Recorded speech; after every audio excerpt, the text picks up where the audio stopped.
Hey guys, I'm back with a new video after over a year of not posting anything.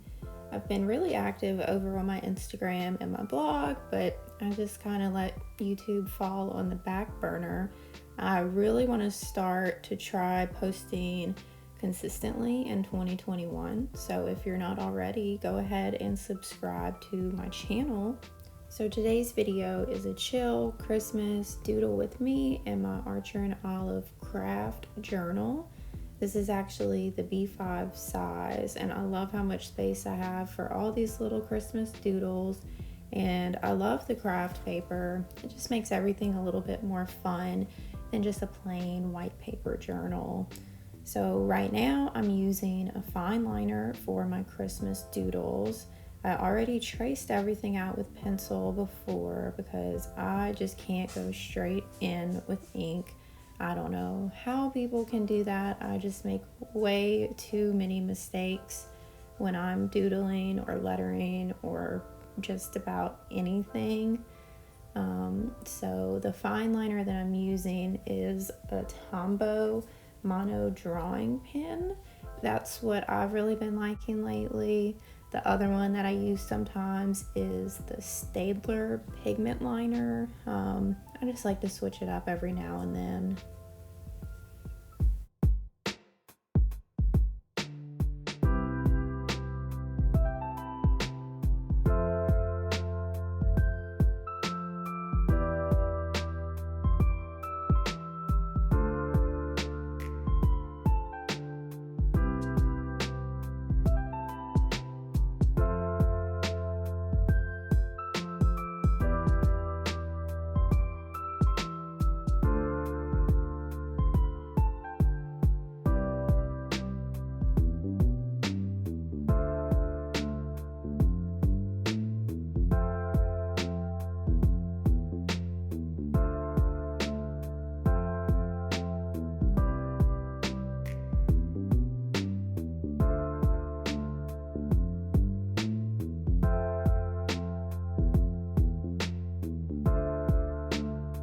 Now I'm going to go in and label all of my doodles with some super simple lettering.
I also wanted to do a little Christmas quote down here in the corner, so I went with "It's the most wonderful time of the year."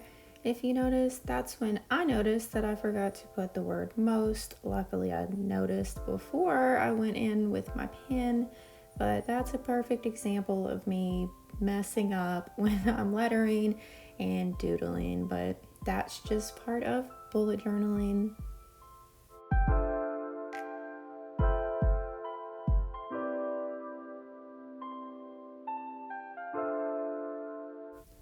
So now the fun part, I'm going to go in with my Archer and Olive Acrylograph pens and color in all of my little Christmas doodles.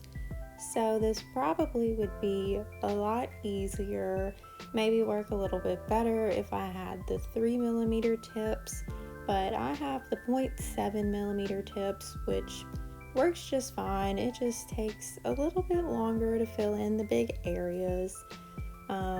If you're not familiar with the Acrylograph pens, they work like a paint pen where you have to shake it up and get it started by pressing down on the tip a couple times. That's what I've been doing over on my little palette every time I use a new color, and then sometimes if I'm doing a big area I have to go in and do it a few more times. Now the palette that I'm using is actually just a piece of paper inside of a plastic sleeve that a sticker sheet came in. This works perfectly because the paint doesn't dry for a while, and I'm reusing the plastic that I would have otherwise just thrown away after I got my order. If you don't have this, the box that the pens come in actually has a palette for you to use. I just don't like using it because the box is so pretty and I don't want to mess it up. So now I'm going to mix together two greens for this other little tree. To do that, I just press out a bunch of one of the colors, and then I use the other pen to kind of soak it up a little bit, and then you can see it kind of creates like an ombre effect when you do it that way, which is what I'm going for. It just gives it a little bit more texture. It's darker at the top, and then the other color starts coming out.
So now I'm just going in and finishing all the little details, adding white to the Santa hat and to the stocking, and then I'll finish up the gingerbread man. But thank you guys so much for watching. This was my first time doing a voiceover in a video, so let me know what you think in the comments, and hopefully I will be posting soon.